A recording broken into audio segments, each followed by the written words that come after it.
दो रूपों में आए, स्त्री और पुरुष। स्त्री कम नहीं, पुरुष ज्यादा नहीं, पुरुष ज्यादा नहीं, स्त्री कम नहीं, बिल्कुल सब बराबर है। कोई कहे कि पुरुष ज्यादा है, स्त्री कम, स्त्री ज्यादा है, ना, फालतू की बातें हैं, दोनों बराबर है। हनुमान चालीसा पढ़िए, बच्चों को बचपन से ही भक्ति के संस्कार डालिए। आप लोग रोज बच्चों को कहानियां सुनाया करिए, हाथी की, शेर की मत सुनाया करिए। बच्चों को सोने के पहले माँ का परम कर्तव्य है, दादी अम्मा का, नानी का, मासी का, माँ का, इन चारों स्त्रियों का परम कर्तव्य है कि तुम अपने बच्चों को सोते समय एक कहानी सुनाओ। कौन सी कहानी? राम जी की कहानी।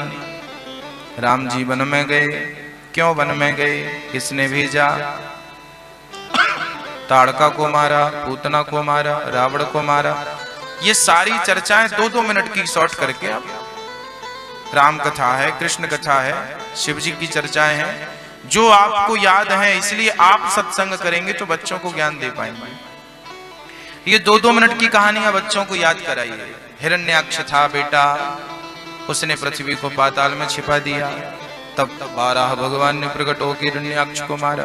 बच्चे को भी अच्छा लगे, उसकी जिज्ञासा बढ़ेगी, ये कौन थे, आप जवाब देते जाइए। गणेश जी की कहानियां सुनाई। गणेश जी की 2 पत्नियां थी। एक बार गणेश जी शंकर जी माता पिता की परिक्रमा लगा रहे थे। ये सब कहानी आपको याद है? कोई नई बात है? सुनाते नहीं, वो शेर चीता की सुनाते रहते हैं बच्चों को। आप ही तो संस्कार बिगाड़ते हैं बच्चों के, बाद में रोते हैं, है ना? रोज कहानियां सुनाया करिए, एक कहानी रोज सुनाइए बच्चों को। वो कहानियां नहीं है, किसान खेत में बीज डालता है कि नहीं, बस ये समझना कि आप कहानियों के माध्यम से बच्चों के अंदर संस्कार का बीज बो रहे हैं। यही संस्कार बच्चों को बचपन से सिखाएं कि राम जी ने पिता की आज्ञा मानकर, माँ की आज्ञा मानकर 14 साल के लिए वनवास चले गए। श्रवण की कहानी आपने कभी बच्चों को सुनाई? फुर्सत कहाँ आपको, सास बहू साजिश देखने से, टीवी देखती रहती हो। बच्चों को कौन सुनाएगा? श्रवण की कहानी कौन सुनाएगा? ये बचपन में सीख जानी चाहिए बच्चों को श्रवण की कहानी। श्रवण श्रेष्ठ क्यों है? क्योंकि उन्होंने अपने माँ बाप की श्रवण की पत्नी पता क्या करती थी? श्रवण की पत्नी एक ही चूल्हे पे, एक ही बर्तन पे 2 प्रकार का भोजन बनाती थी। उसके पास एक बड़ा सा बर्तन था मिट्टी का, उसके 2 पेट थे। मुंह ऊपर से देखने में एक था, बट पेट 2 थे। एक तरफ वो खिचड़ी बनाती थी और दूसरी तरफ खीर बनाती थी। खीर बनाती थी अपने लिए और अपने पति के लिए, और खिचड़ी बनाती थी ससुर और सास के लिए। और खिचड़ी का रंग एक सा होता था खीर जैसा। वो छाछ जानते हैं, मही, मट्ठा, छाछ में चावल डाल देती थी और नमक डाल देती थी, तो वो बन जाती थी खिचड़ी। आप क्या बोलते हैं उसे? हमारे यहाँ महेरी बोलते हैं।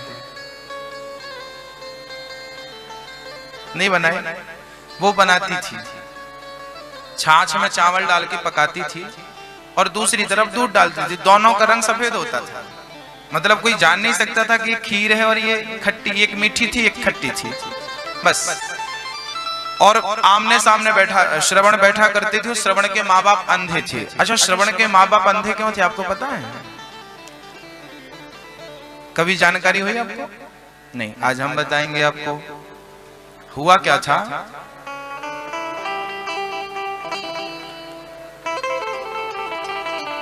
एक सेठ जी थी। कई लोग हमसे पूछा करते हैं श्रवण के माता पिता का नाम क्या है? श्रवण के माता पिता का नाम कहीं आया ही नहीं। क्यों नाम नहीं आया, इसका कारण मैं बोलता हूं, समझिएगा ध्यान से। एक सेठ था, उसके यहाँ एक कामवाली आती थी, झाड़ू पोंछा बर्तन। वो सेठ जो था वो देखता रहता था कामवाली को, उसका दिमाग खराब हो गया तो कामवाली से इसको प्यार हो गया, दोनों रहने लगे साथ में। अब कामवाली बाई का जब उसके पति को पता लगा कि मेरी पत्नी के साथ मेरा सेठ गलत निगाहें रखता है, तो राजा से शिकायत कर दी, राजा साहब मेरी पत्नी पैसा कमाने जाती थी तो ये सेठ ने मेरी पत्नी को गलत निगाहों से देखा और ये मेरी पत्नी को अपनी पत्नी बना के रखता है। राजा के पास खबर लगी, उस जमाने में राजा ही निर्णय करते थे। राजा ने दोनों को बुलाया, सेठ को बुलाया, आओ। क्यों सेठ जी, आपने इसको गलत निगाहों से देखा? हुजूर गलती हो गई, क्षमा करो। उसको भी पूछा, क्यों तुमने इसे गलत निगाहों से देखा? हाँ, हमारा पति हमें बिल्कुल प्रेम नहीं करता, घर में बैठा निकम्मा बैठा रहता, हमसे काम कराता है। राजा बोले ठीक है, तुम दोनों को अब साथ में ही रहना पड़ेगा, तुम दोनों शादी कर लो। राजा ने निर्णय दिया, तुम दोनों अब साथ में रहो, तुम दोनों प्रेम से रहो। पर तुमने, एक स्त्री ने एक पुरुष को गलत निगाहों से देखा, एक पुरुष ने एक स्त्री को गलत निगाहों से देखा। राजा बोले कि अब तुम लोगों को हम अपने राज्य में जगह नहीं दे सकते, क्योंकि तुम रहोगी तो फिर दूसरे और बिगड़ेंगे। ऐसे चरित्रहीनों को हम अपने राज्य में जगह नहीं देंगे, ये हमारा निर्णय है। अच्छा, अब तुम दोनों की आंखें और फोड़ेंगे हम, ताकि अब आज के बाद तुम किसी को देखो ना, क्योंकि किसी और को देखो तुम्हारा क्या भरोसा। आज इस पे मोहित हुए, कल दूसरे तीसरे पे तुम्हारा दिल लग जाएगा। तो राजा ने सजा दी दोनों को कि तुम दोनों की हम आंखें फोड़ेंगे। ये राजदंड था, सजा दी गई तुम दोनों की आंखें, क्योंकि आंखें ही बिगड़ी ना, आंखें बिगड़ती है तब नियत बिगड़ती है। शुरुआत यहां से होती है, याद रखिएगा। जीवन में जब कोई बिगड़ता है, आप बिगड़ते हैं, आपका मन बिगड़ता है, शुरुआत कहां से होती है? यहां से, आंखों से। राजा ने दंड दिया, तुम्हारी आंखें, दोनों की आंखें फोड़ दी गई और उन्हें देश निकाला दे दिया गया, मतलब राजा ने अपने राज्य से निकाल दिया। वो दोनों, जब राजदंड मिला तो उन दोनों के अंदर बड़ा प्रायश्चित, पश्चाताप, घृणा होने लगी। राम राम, हम भोगों के चक्कर में राज्य से निकाल दिए गए। अब वो दोनों गंगा के किनारे जाकर कुटिया बनाकर दोनों अंधा अंधी रहने लगे। उन्हीं अंधा अंधी से जो पुत्र हुआ, उसी पुत्र का नाम था श्रवण। बाद में उनकी बुद्धि सुधर गई थी और वो गंगा के तट पर रह के दोनों प्रेम से भगवत भजन करने लगे थे, ईश्वर को याद करने लगे थे। जो पाप किया था उसका प्रायश्चित करना चाहते। हे विधाता हमें माफ करो। जैसे कोयल की खदान में कभी कभी हीरा हो जाता है, ऐसे उन अंधा अंधी के गर्भ से श्रवण जैसा पुत्र पैदा हो गया। श्रवण उन्हीं का पुत्र श्रवण था। अब श्रवण का जब विवाह हुआ तो श्रवण की पत्नी ने दोनों को अलग अलग खिलाती। एक दिन क्या हुआ कि पिताजी माताजी बैठे थे, अंधा अंधी, श्रवण सामने बैठा था। श्रवण की थाली ठंडी हो गई थी और माँ बाप की थाली गर्म थी, तो पिताजी खा नहीं पा रहे थे, गर्म था ना। तो श्रवण ने कहा, पिताजी आओ आपकी थाली मेरे को दो। अपनी थाली उन्हें दे दिया, उनकी थाली खुद ले लिया। और जब पिता ने खाया तो पिता ने कहा, बेटा आज घर में कौन सा त्योहार है, कौन सा उत्सव है? क्यों पिताजी? बोले आज घर पे खीर बनी है। अरे पिताजी खीर तो रोज बनती है ना। बेटा मैंने कई वर्षों बाद आज खीर चखी है, रोज खट्टा खट्टा खाता था। पिताजी खीर जो आपकी थाली में वही तो मेरी थाली में। अब पिता की थाली निकाल कर जब चखा तो वो खीर थी और ये खिचड़ी थी, खट्टी थी। जाकर अंदर रसोई में देखा, श्रवण ने देखा तो एक ही पात्र में दो पेट थे, दो प्रकार से बनाती थी। तुरंत श्रवण ने कहा कि जब तू मेरे माँ बाप को खिला नहीं सकती तो मैं तेरे साथ रहकर क्या करूंगा। उस दिन से श्रवण ने अपनी पत्नी का परित्याग करके अपने माँ बाप को कंधे पर बिठाकर और पैदल चारों धाम की यात्रा कराई थी। वही श्रवण है। जो पत्नी मेरे पिता और मेरी माँ से कपट करे, उसके साथ मैं जीवन कैसे व्यतीत कर सकता हूं, है ना। अच्छा, पति क्या होता है स्त्री के लिए? पति क्या होता है? क्योंकि पति को भगवान सीरियस कहने में शर्म आती है ना, है ना। पति क्या होता है? भगवान। पति भगवान है। अब पति भगवान है तो पति की माँ और पति का पिता कौन हुआ? वो कौन हुए? वो आपके सास ससुर नहीं है, वो आपके भगवान के भगवान है ना? बेटे के लिए माँ बाप क्या होते हैं? भगवान। तो फिर आपके पति भगवान, तो आपके पति के भगवान उनके माँ बाप, तो वो आपके भगवान के भगवान। इस दृष्टि से आप देखने लगेंगे अपने घर परिवार को, तो आपका घर घर नहीं रहेगा, स्वर्ग बन जाएगा। जहां सुमति तहां संपत्ति नाना, जहां कुमति तहां विपत्ति निदाना। जिस घर में एकता होती है, प्रेम होता है, वो घर स्वर्ग होता है। और जिस घर में झगड़े कलह चलता रहे, वो घर नरक होता है। इसलिए प्यार से रहा करो, समझदारी का परिचय दिया करो, बात बात पे विवाद मत किया करो, बहुत समझदारी से रिश्तों को चलाना चाहिए। हाँ, शास्त्र कहते हैं रही मन धागा प्रेम का, मत तोड़ो चटका, टूटे से फिर ना जुड़े, जुड़े तो गांठ पड़ जाए। प्रेम का धागा बड़ा नाजुक होता है, इसे तोड़िए मत, प्यार से रहिए। तो बच्चों को क्या देंगे आप? बचपन से श्रवण की कहानियां सुनाया करेंगे, बचपन में संस्कार देंगे, आप बढ़िया बनेंगे। आपके बच्चे आपके बुढ़ापे में सेवा करेंगे, गिलास भर पानी देंगे। और अभी बिगड़ गई तो फिर सुधारते रहो, फिर नहीं सुधरने वाला। बनने बिगड़ने की भी एक उम्र होती है, उस उम्र में ध्यान नहीं दिया गया तो बिगड़ जाते हैं बच्चे।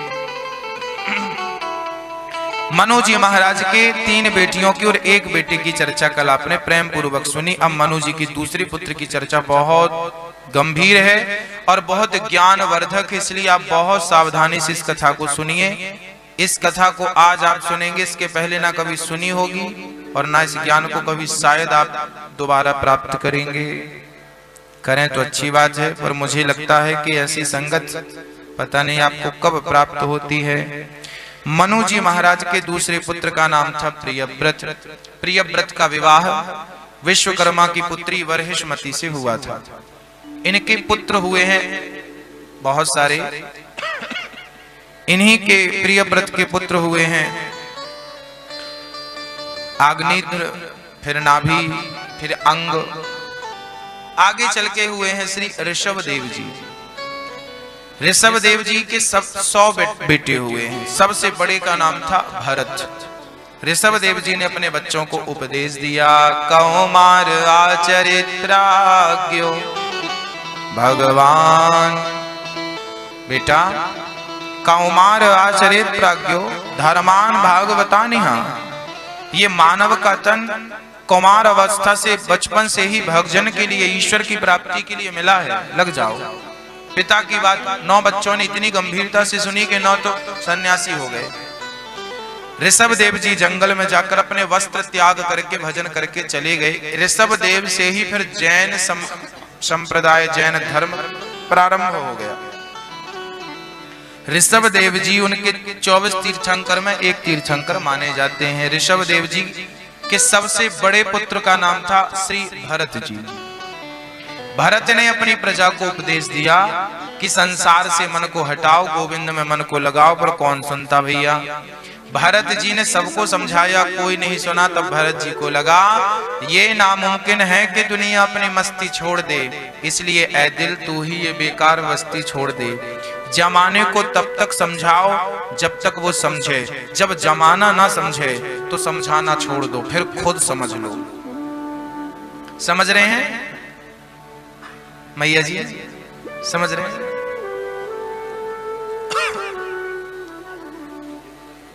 सास बहू को तब तक समझाए जब तक वो समझे, ना समझे तो फिर नहीं समझाना चाहिए। माँ बाप भी बेटों को तब तक समझाएं जब तक वो समझे, नहीं समझे तो फिर छोड़ देना चाहिए, है ना? कभी कभी रोटी कड़वी लगने लगती है। बताओ रोटी कड़वी कब लगती है?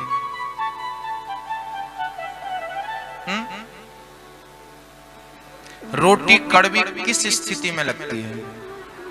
हा? जब बुखार होता है, राइट। जब बुखार आती है हमें या मलेरिया आदि बिगड़ जाता है, तब रोटी कैसी लगती है?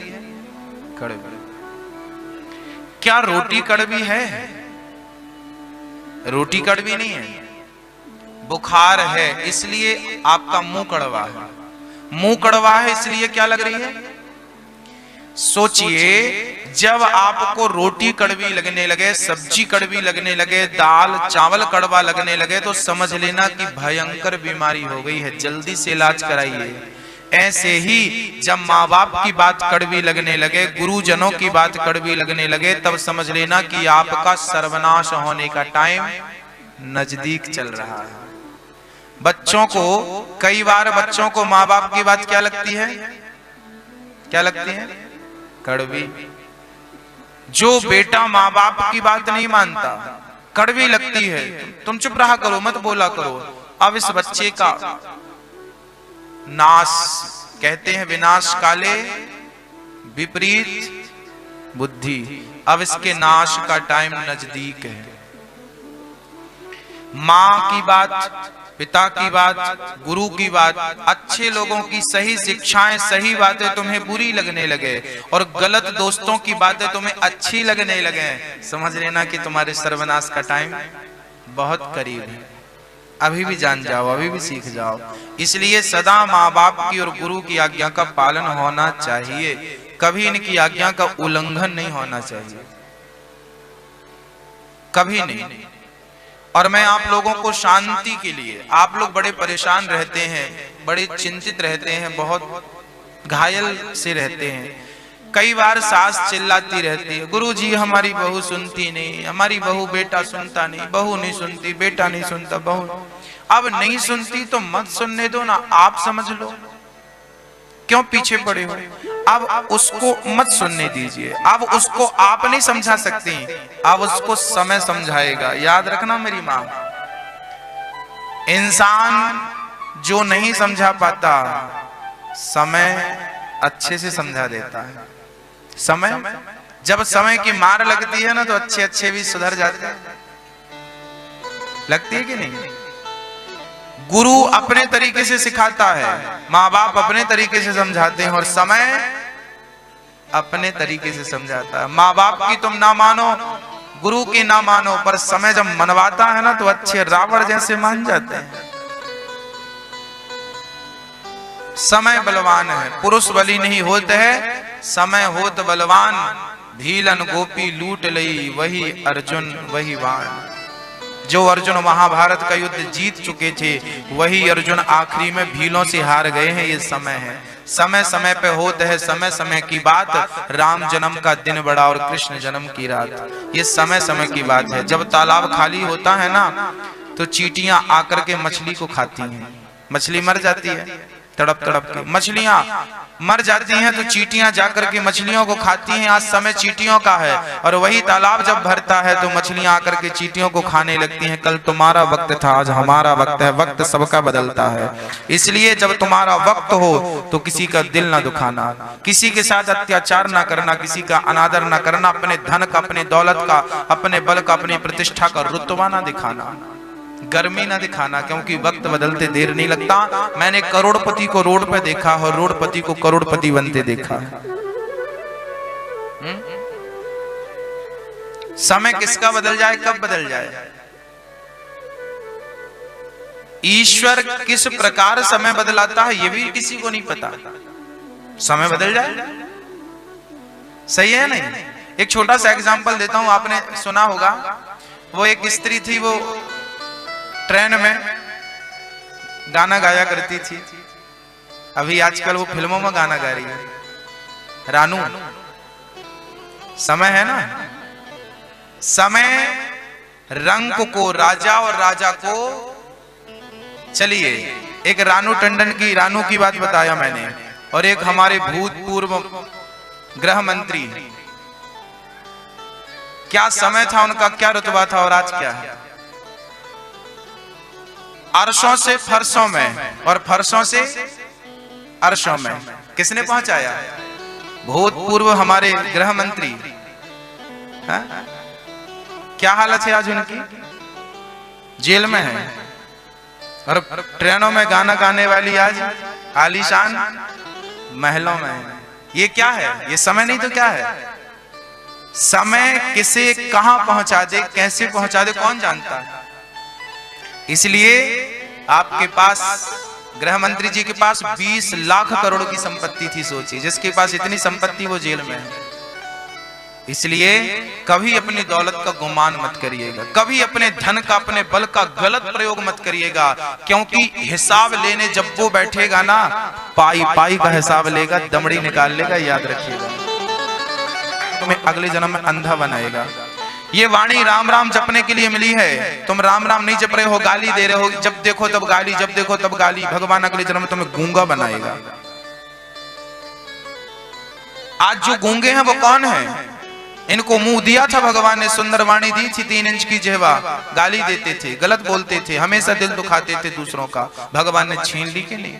ये हाथ तुम्हें दिए हैं सही सलामत सेवा करने के लिए। माँ बाप के पांव दबाया करो, सेवा किया करो, हाथ जोड़ा करो, अतिथियों के आदर किया करो, प्यार किया करो, श्रद्धा से, नम्रता से हाथों को जोड़कर झुकाया करो। इसलिए हाथ दिया है। किसी को पानी पिलाओ, किसी को भोजन कराओ, किसी के पांव दबाओ, किसी का सिर दबाओ, किसी की सेवा करो, भूखे को रोटी दो, आंखों के आंसू पहुंचो। इसलिए हाथ दिए हैं। और तुम किसी का गला दबाओ, किसी को मारो, भगवान तुम्हें अगले जन्म में हाथ छीन लेगा। जिनके हाथ नहीं होते, है ना, नहीं होते ना दोनों हाथ, किसी किसी छीन लेता है। पांव दिए हैं तुम्हें, जाओ तीर्थों को, पांव से चलकर कथा तक आओ, तीर्थों में जाओ, जाओ पांव से चलकर माँ बाप को तीर्थ यात्रा कराओ, जाओ पांव से चलकर किसी की सेवा के लिए कदम बढ़ाओ। नहीं बढ़ाओगे तो तुम्हें बैसाखी दे देगा और वो बिठा देगा साइकिल पर, बैठे रहो, जाओ साइकिल से चलो, पैदल नहीं चलोगे अब तुम, अधिकार खत्म। आपको क्या लगता है, आपको कोई देख नहीं रहा है? जिसने आपको देखने की शक्ति दी, क्या वो आपको देख नहीं रहा होगा? हाँ मेरी माँ, आपको दुनिया देखने की शक्ति जिसने दी है, वो 24 घंटे आप पे नजर बनाए हुए। आप क्या कर रहे हैं, कब कर रहे हैं, कैसे कर रहे हैं, पूरा हिसाब किताब मेरे जी ने कितना बढ़िया काम किया, किसी की रक्षा की है। मृग के बच्चे को, बहते हुए बच्चे को मृत्यु के मुंह से निकाल कर ले आए। जान बचाना अच्छी बात थी, पर भरत जी से गलती कहां हो गई? उस मृग के बच्चे को पाल लिया और उस मृग के बच्चे से प्यार कर लिया, मोह कर लिया। अब दिन भर वो मृग, अब नारायण की, अब नारायण नारायण छूट गया, अब मृग मृग मृग मृग, यहाँ मृग मृग मृग, ये बेटा मृग, यहाँ मृग, दिन भर मृग मृग जपने लगे। भरत जी ने मृग को पाल लिया, जैसे आप लोग कुत्ता पालते हैं, ऐसे भरत जी ने मृग को पाल लिया। आजकल कुत्तों के बड़े ठाट हैं। एक सज्जन हमसे बोले, गुरुजी हमारा कुत्ता बड़ा ईमानदार है। हमने कहा ईमानदार क्यों ना रहे, तुम्हारे दादाजी ही तो हैं। दादाजी? हाँ। हमने कहा जब आदमी मरता है ना, तो घर का चिंतन करते करते मरता है, मेरे घर का क्या होगा, मेरे घर का। जब यमराज जी ने देखा कि ये घर का चिंतन करते करते आया है, तो भगवान ने उसी घर का कुत्ता बना के भेज दिया। जो कल तक मालिक था, आज वो कुत्ता बना है। अंते यामति सागति। भरत जी ने मृग से मोह किया। क्या हुआ? जब भरत जी की मृत्यु हुई तो भरत जी को यमराज ने कहा कि आप बड़े पुण्यात्मा हैं, पर मृग का चिंतन करते करते आए हैं, इसलिए आपको मृग बनना पड़ेगा। क्या बना दिया? भरत जैसे संत को क्या बनना पड़ा? मृग बनना पड़ा। क्यों बनना पड़ा? क्योंकि मृग का चिंतन करते करते मृत्यु हुई थी। अंते यामति सागति। मरते समय बहुत सावधान रहने की जरूरत है। मरते समय बेटा बेटी नाती पोता इनमें मन लगाने की बिल्कुल जरूरत नहीं है। यहां मन लगेगा तो फिर 84 का चक्कर बिगड़ जाएगा। इसलिए मरते समय केवल भगवान को याद करिए। केवल गोविंद को याद करिए। भरत जी मृग बन कर आए। अब तीसरा जन्म भरत जी ने मृग की योनि को छोड़ा। अब तीसरा जन्म हुआ भरत जी का। सुंदर सा पंडित जी के घर में जन्म लिया, ब्राह्मण बने। ये मानव का तन जो है ना, ये मौका है आत्म कल्याण करने का, भगवान को प्राप्त करने का एक मौका। ये मौका गवाया तो फिर मौका फिर 84 लाख योनियों के बाद मिलेगा। 10वीं फेल हो गए तो पास होने का मौका कब मिलेगा? 1 साल बाद। ऐसे ही मनुष्य बन के ईश्वर को ना पा सके तो फिर उसे पाने का मौका कब मिलेगा? फिर 84 लाख योनियों के बाद एक मौका, वो भी गवाया। गई जिंदगी। कई गोते लगा लिए हम लोगों ने, कई चक्कर काट लिए आप लोगों ने, हम लोगों ने। अभी भी नहीं जागे, अभी भी भोग रहे हैं। अब तो जागो, अब नहीं तो कब जागोगे? हाँ मैया जी, सुबह दोपहर शाम, है ना, यही होता। लड़कपन, जवानी, बुढ़ापा। यहाँ भी 3 है, यहाँ भी 3 है। लड़कपन, जवानी, बुढ़ापा, सुबह दोपहर शाम। लड़कपन जो है वो हमारे जीवन का सुबह है। लड़कपन क्या है? सुबह। जवानी जो है वो हमारे जीवन की क्या है? दोपहर है। और बुढ़ापा है वो क्या है? बुढ़ापा आ गया मतलब जीवन की शाम आ गई। सुबह आप दिया ना जलाएं, दोपहर को दिया ना जलाएं, पर शाम को दिया जलाना आवश्यक है या नहीं?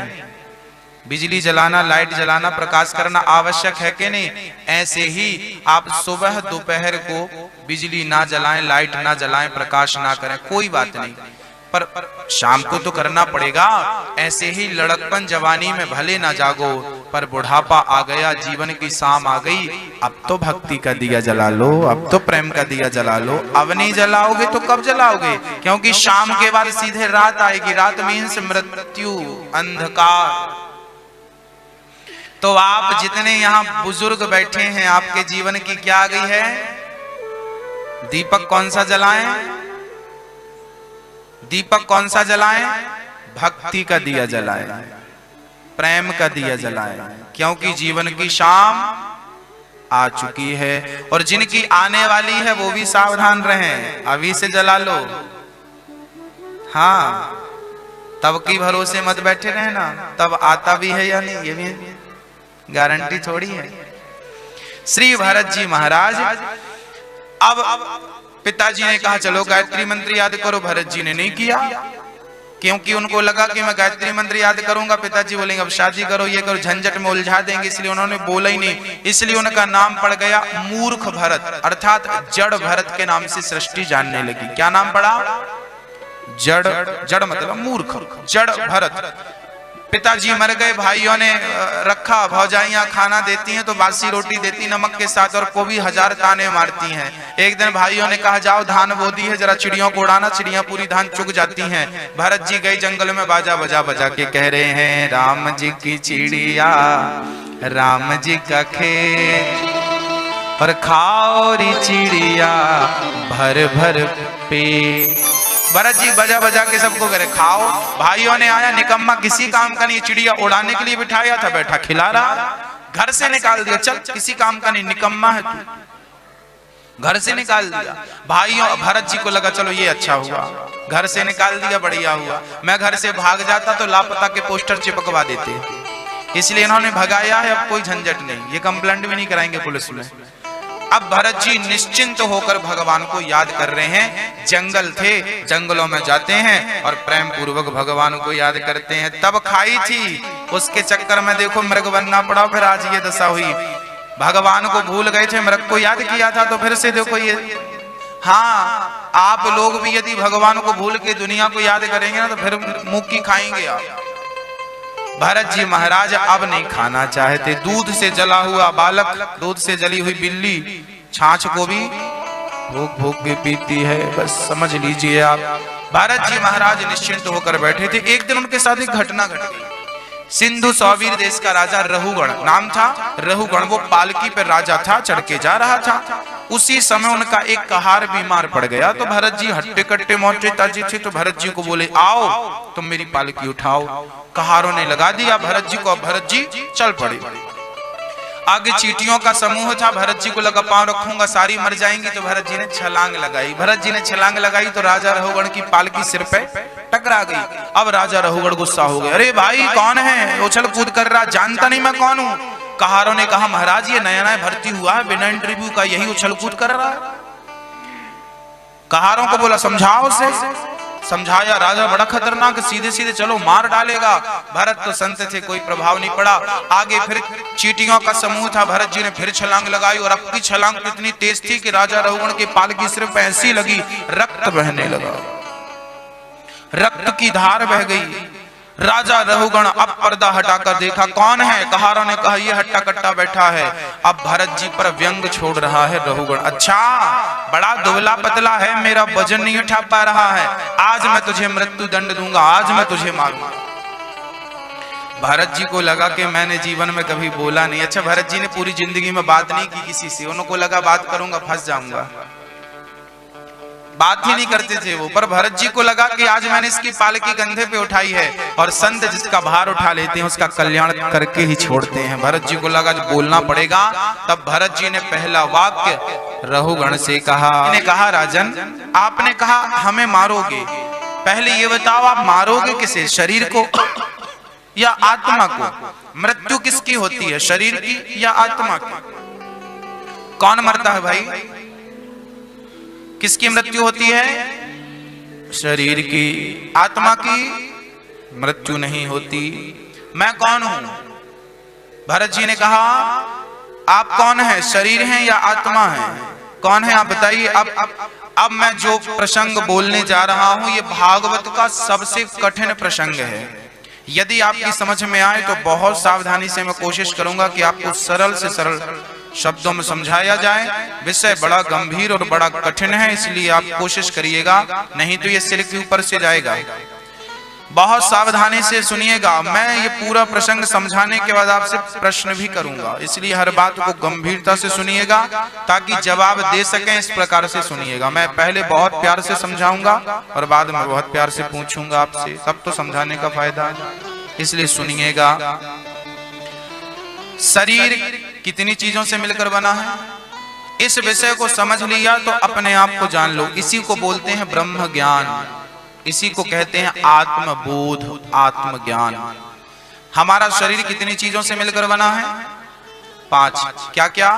पृथ्वी, जल, वायु, अग्नि, आकाश। इन 5 तत्वों से मिलकर बना है शरीर। जब हम मरते हैं तो लोग हमें जला देते हैं या जमीन में गाड़ देते हैं, तो ये 5 तत्व कहां चले जाते हैं? ये 5 चीजें कहां चली गई? 5 चीजें 5 में मिल गई। पृथ्वी पृथ्वी में, आकाश आकाश में, अग्नि अग्नि में, जल जल में। जो तत्व जिस से मिला था वो तत्व वहां जाकर मिल गया।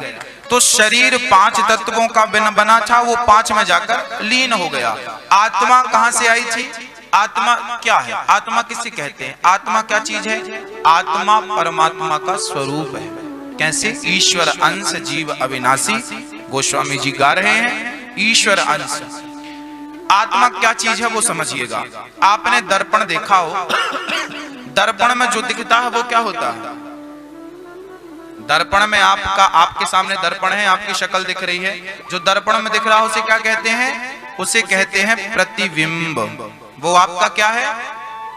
वो हमारा, हम हो गए बिंब, और जो दर्पण में दिख रहा है वो हो गया प्रतिबिंब। बिंब है तो प्रतिबिंब है, बिंब ही ना होता तो प्रतिबिंब भी। मैं हूं ना तब तो मेरी शक्ल है, मैं नहीं हूं तो मेरी शक्ल कहां से आएगी दर्पण में? तो जो दर्पण में दिखता है वो मेरा प्रतिबिंब है। ऐसे ही हमारे अंदर जो आत्मा है ये ईश्वर का प्रतिबिंब ही हम सबके भीतर आत्मा के रूप में विद्यमान है।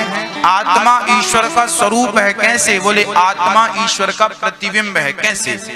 बोले आप घड़े में पानी भर के रख दो तो हर घड़े में ना एक सूर्य नजर आएगा आपको। जब सूर्य का प्रकाश पड़ेगा ना तो सूर्य की परछाई प्रतिबिंब दिखता है। कभी देखा आपने घड़े पे सूर्य का प्रतिबिंब, पूरा सूर्य दिखता, गोल दिखता ना मैया? हाँ जी, वो सूर्य नहीं होता, वो सूर्य का प्रतिबिंब होता। ऐसे हमारे अंदर जो आत्मा है वो ईश्वर का प्रतिबिंब है। एक सज्जन ने हमसे प्रश्न कर लिया, गुरुजी आज के 100 साल पहले हिंदुस्तान की जनसंख्या मात्र 1 करोड़ थी, 10 करोड़ थी, आज 135 करोड़ जनसंख्या है। गीता में लिखा है आत्मा कभी मरती नहीं है, आत्मा कभी जन्म नहीं लेती। नैनम चिंदंती शस्त्राणी नैनम दहती पावका, ना आत्मा का जन्म होता ना आत्मा की मृत्यु होती। जब इसका जन्म ही नहीं होता तो पहले 10 करोड़ की आबादी थी, आज 135 करोड़ की आबादी है। इतनी सारी आत्माएं आ कहां से गई? जब आत्मा का जन्म ही नहीं होता तो ये जनसंख्या दिनों दिन बढ़ कैसे रही है ना? तो इसका कारण है, आप कभी दर्पण की दुकान पे जाएंगे तो जितने दर्पण वहां पे होंगे सारे दर्पण में आपका प्रतिबिंब दिखाई पड़ेगा कि नहीं? आप एक हैं, आप एक हैं, 1000 दर्पण आपके सामने होंगे तो आपके 1000 प्रतिबिंब हो जाएंगे या नहीं? हाँ या ना में जवाब चाहिए। हो जाएंगे। प्रतिबिंब हजारों हो सकते हैं, लाखों करोड़ों हो सकते हैं, 10 भी हो सकते हैं और 10,000 भी हो सकते हैं, है ना? ऐसे ही आत्मा ईश्वर का प्रतिबिंब है ना? वो कितने भी अधिक हो सकते हैं और कितने भी कम हो सकते हैं, वो प्रतिबिंब। अच्छा दर्पण यहाँ था तो मैं दिख रहा, अब दर्पण हटा लो, कहां चला गया? प्रतिबिंब कहां चला गया? बताओ, प्रतिबिंब कहां चला गया? प्रतिबिंब जाके बिंब में मिल गया, यहीं से निकला था। हटा तो क्या हुआ? प्रतिबिंब जो है बिंब है, बिंब ही प्रतिबिंब है, प्रतिबिंब ही बिंब। अब ये समझिए कि वो आत्मा ईश्वर के भीतर से निकलती है प्रतिबिंब, और हम सबके भीतर में आती है, हम एक्टिव हो जाते हैं, काम करने लगते हैं, और वो आत्मा गई हम मर जाते हैं। तो आत्मा निकल गई, ईश्वर में मिल गई, शरीर 5 तत्वों का 5 तत्व मिल गया। अब ये बताओ मरा कौन? मृत्यु की आप कहते हो मर गया, मर गया, कौन मरा ये बताओ? आत्मा कभी नहीं मरती, और शरीर 5 तत्वों का था, 5 में मिल गया, मिल गया, मरा थोड़ी। कौन मरा? मरा कौन? सीधी बात यह है कि मृत्यु होती ही नहीं है, कोई मरता ही नहीं है। देखिए ना, प्रैक्टिकल देखिए, 5 तत्व 5 में जाकर मिल गए, आत्मा परमात्मा मिल गई, मरा कौन? अज्ञानवश हम कहते हैं मर गया। और समझाऊंगा भाई, लड़की सिलीगुड़ी की है, शादी हो गई दिल्ली में, तो लड़की ससुराल चली गई, ससुराल चली गई तो अपना घर परिवार आंगन सब छोड़ के गई कि नहीं? ऐसे ही ये संसार हमारा मायका है, और वहां गोविंद हमारा ससुराल, वहां ससुराल है। हम सभी मायका छोड़ के ससुराल जाते हैं। लोग कहते हैं मर गया, मरा नहीं पागल, मायका छोड़ के ये ससुराल की यात्रा है तुम्हारी। जाता नहीं दुनिया से दूर चल के, जाता नहीं कोई दुनिया से दूर चल के, मिलते हैं सब यहीं पर कपड़े बदल बदल के। कहते हैं जैसे हम कपड़ा, पुराना कपड़ा छोड़कर नया कपड़ा पहन लेते हैं, वस्त्र पहन लेते हैं, ऐसे ही आत्मा पुराना शरीर छोड़कर नया शरीर धारण कर लेती है। वाशांसि जीर्णानि यथा विहाय, गीता के 11वें अध्याय में ये बात बहुत बढ़िया भगवान ने कही है। तो आत्मा क्या है और शरीर क्या है, ये बात आपने समझ ली। आइए अब चलते हैं आगे। अब यहाँ एक प्रश्न खड़ा हो गया कि महाराज जी, फिर हमने जो पाप किया, जो पुण्य किया, उस पाप और पुण्य का भोक्ता कौन बना? आपने जो पुण्य किए हैं, जो पाप किए हैं, वो पाप और पुण्य भोगेगा कौन? बताइए, सुख दुख किसे होता है? सुख का फल कौन भोगता है और दुख का फल कौन भोगता है? कौन भोगता है?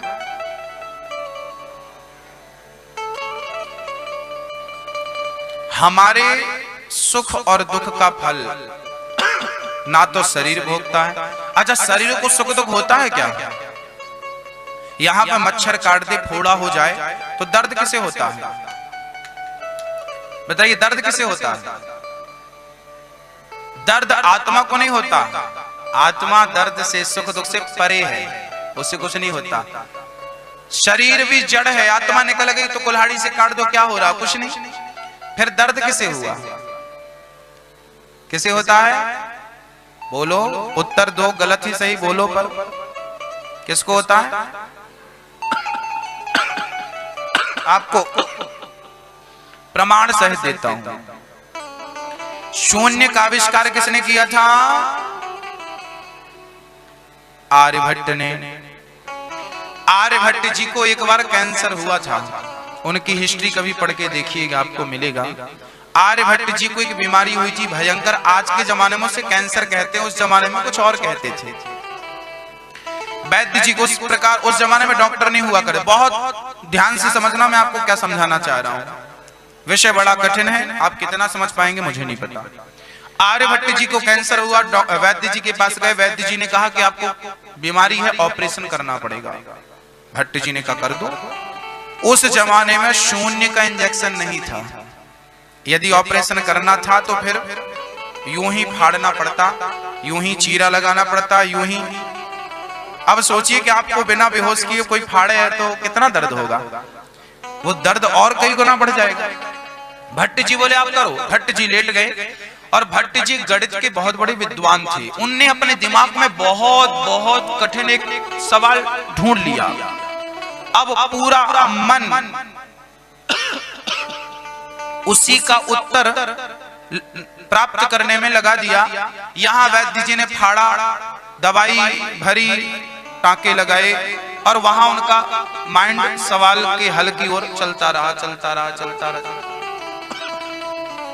2 घंटे बीत गए, डॉक्टर ने ऑपरेशन सफल बनाया, और वहां भट्ट जी का भी उत्तर मिला। भट्ट जी उठ के बैठे, भाई आपने ऑपरेशन नहीं किया? ऑपरेशन हो गया। अरे ऑपरेशन हो गया। अब थोड़ी देर बाद उनको दर्द हुआ। हाँ अब हुआ ऑपरेशन, यहाँ दर्द हो रहा। अब मैं आपसे एक सवाल करता हूं, भट्ट जी को इतना बड़ा ऑपरेशन हुआ, चीरा फाड़ी सब हो गई, पर उनको दर्द क्यों नहीं हुआ? मैं आपसे पूछ रहा हूं।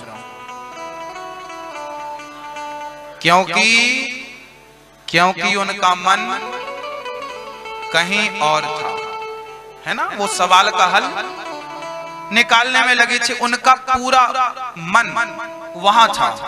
इसका अर्थ है कि सुख और दुख का कारण ना तो आत्मा है, सुख और दुख का कारण ना तो शरीर है, सुख दुख का कारण केवल मन होता है। मन यदि शरीर में है तो यहाँ की हर एक्टिविटी उसे होगी और वो सुख दुख होगा। यदि मन यहाँ शरीर से मन, आप कभी कभी प्रैक्टिकल में, आपका प्रैक्टिकल बोलता हूँ, कभी कभी ना आपके सिर पे दर्द होता है, कमर में दर्द, हाथ में दर्द, या कुछ भी प्रॉब्लम होती है, और आप कोई, जैसे आप कथा में बैठ गए, आपका कोई दर्द है, कोई पीड़ा है, कोई बीमारी है या कुछ भी है, जब कथा में बैठ गए थोड़ी देर के लिए आप दर्द भूल जाते हैं क्या? कोई टीवी में सीरियल देखने लगे तो आप थोड़ी देर के लिए अपना दर्द, अपनी पीड़ा भूल जाते हैं कि नहीं? क्यों भाई? दर्द तो था, आप कराह रहे थे, चिल्ला रहे थे, दर्द है, दर्द है। थोड़ी देर के लिए मन लगा वहां पे, यहां से मन हट गया, मन वहां लग गया तो दर्द खत्म कि नहीं? हाँ, इसका अर्थ है दर्द तो भाई भोला तो है, पर मन हट गया ना तो दर्द समाप्त हो गया। मन यदि शरीर में होगा तो दर्द का अनुभव होगा, सुख और दुख का अनुभव होगा। इसलिए सुख और दुख ना शरीर को होता है ना आत्मा को। सुख दुख केवल मन की बातें हैं भक्तों, मन ही इसका भोक्ता होता है, मन ही चक्कर में डालता है आपको। माया मरी ना मन मरा, मर मर गया शरीर, आशा तृष्णा ना मरी, कह गए दास कबीर। झंझट किसकी है बताइए? झंझट किसकी है? मन की। सारी समस्याएं कहां से उत्पन्न होती हैं और समाप्त कहां होती हैं? मन से।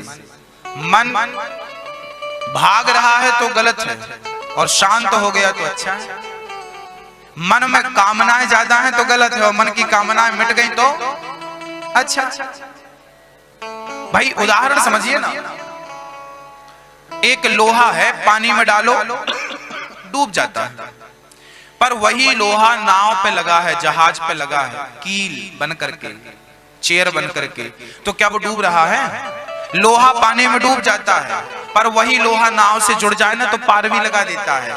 ऐसे ये मन लोहा है, ये मन सत्संग से अलग हुआ तो डूब जाएगा और डुबा देगा, और ये मन सत्संग से जुड़ गया तो भवसागर से पार लगा देगा। ये मन पार भी लगाता है और ये मन आपको डुबाता भी है। अब डूबना है या पार लगना है वो आप पर निर्भर करता है कि आप अपने मन को कहां जोड़ना चाह रहे हैं। सत्संग से दूध पीना है या शराब पीना, दोनों पैसे में आती है। मैंने एक दिन कहा था मन कहां है आपका, दूध की तरफ है या शराब की तरफ है?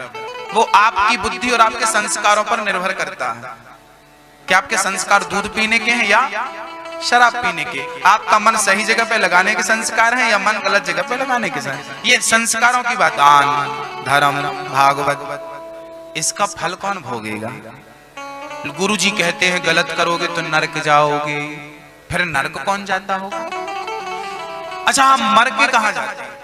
आपके दिमाग में भी कभी कभी ये प्रश्न खड़ा होता होगा कि जब हमारी मृत्यु होती है तो हम मर के सबसे पहले कहां जाते हैं? क्या होता है मरने के बाद? ये प्रश्न आज मैं आपको बताऊंगा कि मृत्यु के बाद आपके साथ, मेरे साथ क्या होगा, वो मैं क्या शास्त्रों में वर्णन है वो आपको सुनाऊंगा। उसके पहले एक बात बहुत जरूरी है, वो सुन लीजिए। हमारे शरीर कितने होते हैं पहले ये समझ लीजिए। आपके शरीर कितने हैं बताइए मैया जी? ओ मैया नींद आ रही है, सो जाना, लोरी सुनाएंगे आपको। बताइए हमारे शरीर कितने होते हैं? हाँ, हम सबके 3 शरीर होते हैं। एक शरीर है स्थूल शरीर, ये जो बैठा है इसे कौन सा शरीर बोलते हैं? बोल के बताओ। स्थूल बोलो। एक शरीर होता है सूक्ष्म शरीर, बोलो। एक होता है कारण शरीर, बोलो। कारण शरीर, कारण शरीर का ज्यादा महत्व नहीं है। कारण शरीर चिता के साथ जल जाता है, इसलिए उसको हम हटा देते हैं। 2 शरीर की बात करते हैं, एक स्थूल शरीर अर्थात ये, एक सूक्ष्म शरीर। आपके पास 2 शरीर रह जाते हैं।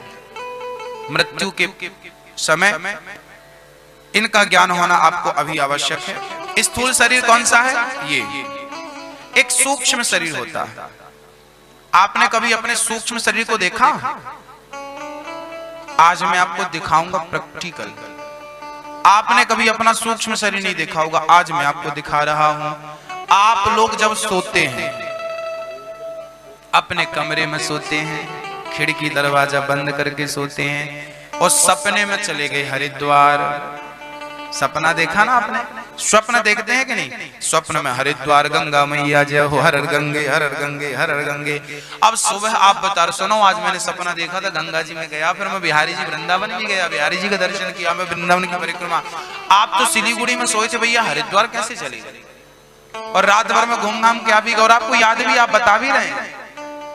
अब आपसे प्रश्न है कि जब आप स्वप्न देख रहे थे तब आपके पास हाथ पांव आंख कान नाक सब था या नहीं? कभी कभी सपने में आप दौड़ते हैं, कभी कभी सपने में भागते, चीखते, चिल्लाते, रोते, हंसते हैं। आप तो सो रहे हैं ना भैया जी, फिर ये भाग कौन रहा है? कौन है ये? कौन है ये? इसी को कहते हैं, इसी को कहते हैं सूक्ष्म शरीर।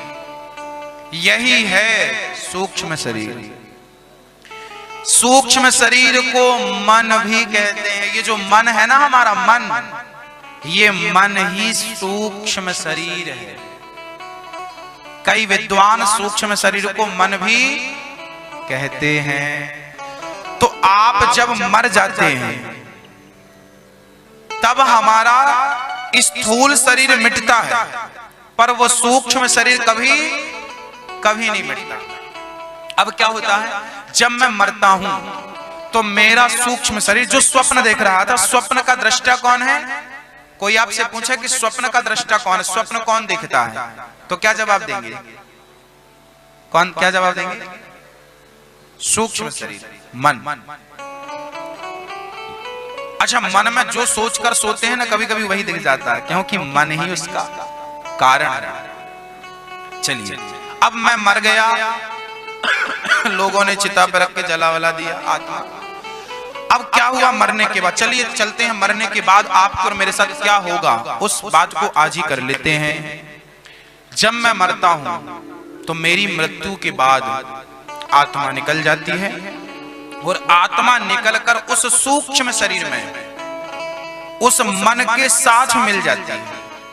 वो जो मन था सूक्ष्म शरीर, मन और आत्मा एक हो जाती है, मिल जाए। जैसे आत्मा मेरे अंदर है, ऐसे सूक्ष्म शरीर के अंदर आत्मा चली जाती है और वही सूक्ष्म शरीर ऊपर से बैठा आपको देखता रहता है। जब तक आपका अंतिम संस्कार नहीं हो जाता तब तक आपका सूक्ष्म शरीर वहीं रहता है। वो देखता रहता है कि मेरे परिजन कैसे रो रहे हैं, क्या क्या हो रहा है मेरे साथ, सब आप बहुत आराम से देखते हैं। और देखते बस नहीं है, आप भी रोते हैं, राम राम कितना सुंदर वक्त दिया था ईश्वर ने, सब कुछ कर सकता था मैं, पर कुछ नहीं करा। अब आप चाहोगे ना कि आप किसी को एक गिलास पानी पिला दो, तो आप चाह सकते हैं परंतु पिला नहीं सकते। आप चाह सकते हैं कि मैं किसी का आंसू पहुंच दूं, पर पहुंच नहीं सकते। अब आत्मा और सूक्ष्म शरीर दोनों सीधे जब आपका अंतिम संस्कार होता है, चिता पर शरीर जलता है, वैसे ही आप चले जाते हैं ईश्वर के घर, भगवान के घर। आत्मा आपको सूक्ष्म शरीर को भगवान के घर ले जाती है, आपको भगवान का दर्शन होता है। भगवान बड़ा स्वागत करते हैं, आ गए आप, आइए। भगवान आपको आसन देते हैं, बैठो, सामने बिठाते हैं, यहाँ बैठो। आप जाकर भगवान के सामने बैठते हैं। भगवान की छवि बड़ी सुंदर होती है, आप भगवान को टुकुर टुकुर देखते हैं और सोचते हैं प्रभु हमने ये छवि पहले कभी देखी है। भगवान बोले हाँ हाँ देखी होगी, वहां मैं ही तो था तेरे आसपास, तू पहचाना कहाँ? अब पहचान रहा है, अब बहुत देर हो गई। अब भगवान आसन देते हैं और वहां एक बहुत बड़ी टीवी लगी हुई है, टीवी स्क्रीन। भगवान आपको कहते हैं चलो टीवी देख लो। उस टीवी पर आपके जन्म से लेकर मृत्यु तक जो जो आपने किया है वो पूरा चलता है। देखो भगवान भी बैठे होते हैं, यमराज भी बैठे होते हैं और आप भी बैठे होते हैं, और क्या क्या आपने किया है पूरा चलता है। सब रिकॉर्डिंग ईश्वर के पास है। किसका दिल दुखाया था, किसको गाली, किस तारीख में कितने बज के कितने मिनट कितने सेकंड में आपने किसी का दिल दुखाया था, कितने बज के कितने मिनट में किसी का अच्छा किया था, पुण्य किया था, पाप, सारी पिक्चर चलती है और ईश्वर आपको दिखाता है। आप रोते हैं, अरे राम। जब आप देखते हैं ना, आप किसी का दिल दुखा रहे हैं, किसी को मार रहे हैं, किसी को गाली दे रहे हैं, आप देखते तो आपका सिर लज्जा से झुक जाता है। राम राम ये मैं हूं, बताइए मैं निर्दोष को मार रहा हूं, गलत कर रहा हूं, शराब पी रहा हूं, तंबाकू गुटखा खा रहा हूं, गाली दे रहा हूं, कितना गलत मैंने झूठ बोला, बात बात पे झूठ, सब दिखता, आपको लज्जा आती, सिर झुक जाता। भगवान बोले सिर ना झुकाओ, देखो देखो। इसके बाद जब पूरी पिक्चर खत्म हो जाती है तब भगवान आपसे पूछते हैं अब बताओ इसका। फिर भगवान पुण्य पुण्य अलग करते हैं और पाप पाप। एक तराजू होती है, उस तराजू में पुण्य अलग रख देते हैं एक पलड़े पर, पाप एक पलड़े पर रख देते हैं। फिर तौल कर देखते हैं तो पाप का पलड़ा भारी हुआ, पाप का पलड़ा भारी हुआ तो भगवान बोलते हैं देखो पुण्य तुम्हारे थोड़े से हैं, पाप तुम्हारा इतना सारा। अब बताओ तुम्हें पहले क्या भोगना है? पुण्य का फल भोगना है तो स्वर्ग चलो, पाप का फल भोगना है तुम बताओ क्या करें? फिर आपसे भगवान पूछते हैं, तब आप कहते हैं कि प्रभु हमारा पाप थोड़ा है, हमें पहले पाप भोगा दीजिए, फिर बाद में हम स्वर्ग का फल भोगेंगे पुण्य। या पहले आप कहते हैं कि पुण्य भोगा दीजिए या पहले पाप। पुण्य छोड़े होते हैं तो वो भोग भोगा के आप खत्म कर लेते हैं। मेरे पास 100 रुपए हैं जेब में, खर्च कर लिया खत्म। पुण्य थे सब भोग लिया, सुख भोग लिया खत्म। अब बचा क्या? पाप, पाप बचा। अब भगवान तैयार हो जाओ। तो पाप भोगने के लिए भगवान ने फिर मृत्यु लोक में भेज दिया, या तो चूहा बना के, या तो बिल्ली बना के, चमगादड़ बना के, पक्षी बना के, लंगड़ा लूला बना के भेज दिया, अंधा बहरा बना के भेज दिया, गरीब दुखारी भिखारी बनाकर भेज दिया। जाओ तुम्हें रोटी भी नसीब नहीं होगी, पेट भर के तुम खा भी नहीं पाओगे, और अच्छी नींद तुम, कंबल तक नहीं होता ओढ़ने के लिए लोगों के पास। देखा ना आपने सिलीगुड़ी में कितने लोगों को न ठीक से पहन पाते हैं, न ठीक से सो पाते हैं, न ठीक से खा पाते हैं। हाँ ये क्या है? ये इनके पापों का फल है। अंधा है, पापों का फल है। और पुण्य का फल कैसे? भगवान ने भेज दिया, बढ़िया जाओ सिलीगुड़ी में मारवाड़ियों के घर पैदा कर दिया, जाओ बेटा खूब चकाचक खाना, खूब चकाचक रहना। ये पुण्य का फल है माताओं। आप लोग ये ना समझना आप लोग बढ़िया खा रही हो, बढ़िया पहन रही हो, बढ़िया अच्छी गाड़ियों में घूम रही हो, अच्छी जिंदगी व्यतीत कर रही हो, ये आपके पुण्यों का प्रतिफल है, वही ईश्वर आपको दे रहा है। ये समाप्त हो जाएगा, ये माइनस हो जाएगा तो आपकी भी वही दुर्दशा हो। इसीलिए ये समाप्त हो इसके पहले और कर लो क्या? पुण्य। ये मानव का देह ईश्वर ने तुम्हें दिया है, इससे पाप भी होता है और पुण्य भी होता है। आपको करना क्या है वो आप पर निर्भर करता है। तो आज संसार में जितने लोग हैं, जो लोग कहते हैं ना हम बड़े दुखी हैं, हम बड़े परेशान हैं, ये आपके ही कर्मों का फल है। इसमें कोई को ना काहू को सुख दुख कर दाता, निज कृत कर्म भोग सब भ्राता। यहाँ किसी को कोई सुख नहीं देता, यहाँ किसी को कोई। एक पंडित जी, एक मैया थी, गुरुजी हमारा पति बहुत मारता है, शराबी है, क्या करे? गुरुजी बोले खाना दिया क्या? नहीं दिया। गुरुजी बोले तो घर जाओ। दूसरे दिन फिर दौड़ी दौड़ी आई, गुरुजी आज पति ने बहुत मारा है। गुरुजी बोले कि खाना दिया? हाँ हाँ दिया। गुरुजी बोले तो जाओ। बोली गुरुजी पति मारता क्यों है ये बताओ, घर तो मैं जाऊंगी। गुरुजी बोले बेटा ये तेरे पिछले जन्म का हिसाब किताब है। मैं समझी नहीं कुछ।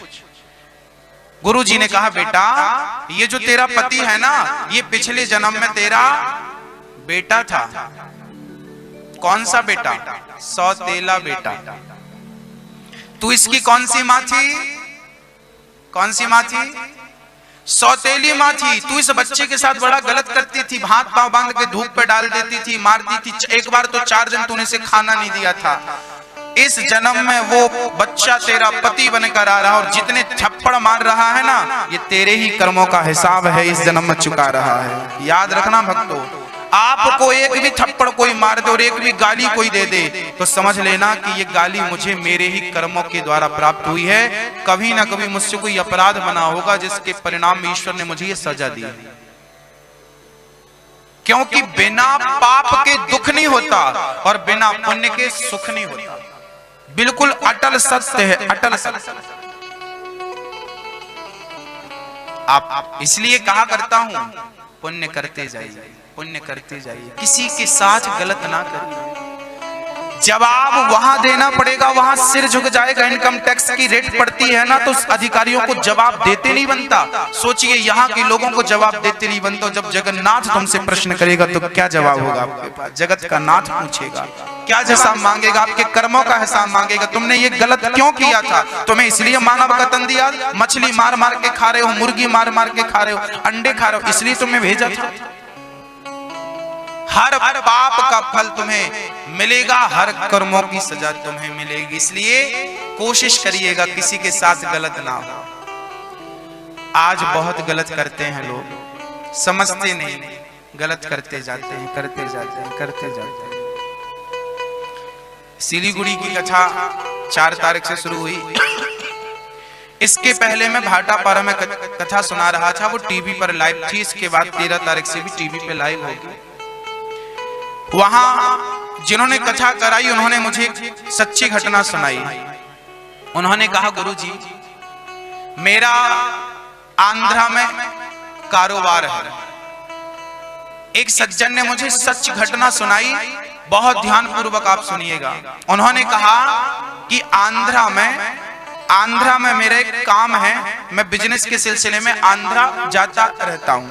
एक बार मैं एक होटल में भोजन करने गया तो वहां पर मैं जाके देखा तो एक बूढ़ी महिला, बूढ़ी स्त्री जिसके वस्त्र फटे थे, मैले थे, गंदे थे, वो स्त्री वहां होटल में बर्तन धुलती थी। एक दिन वो स्त्री बर्तन धुलने के बाद बाहर बैठी थी तो मैंने पूछ लिया कि आप यहाँ बर्तन धुल रही हैं, आप कौन है, क्या है, आप अपने बारे में बताइए। आज की सच घटना बोल रहा हूँ। वो स्त्री से मैं आपको मिला भी सकता हूँ। वो स्त्री जो फटे कपड़े पहनी थी, उसने कहा कि मेरे 5 बेटे हैं, कोई वकील है, कोई इंजीनियर है, कोई अच्छी पोस्ट में है, पांचों बच्चे हैं। और मैं उन पांचों बच्चों की अभागिन मां हूं। मेरे पति जब गुजर गए तो मेरे बच्चों ने मुझे बोझ समझना शुरू कर दिया। 5 बच्चों ने एक मीटिंग करी और कहा कि 2-2 महीने हम पांचों मां को रखा करेंगे। 2-2 महीने बच्चों ने रखा। कुछ दिनों बाद बड़ी बहू ने कहा कि ना ना, हम मां को 2 महीने नहीं रख पाएंगे। तो बड़ा बेटा हट गया, 4 बेटों ने रखा। फिर 2 बेटे हट गए, 3 बेटों ने 2-2 महीने रखा। 2-2 महीने वो मेरी सेवा करते।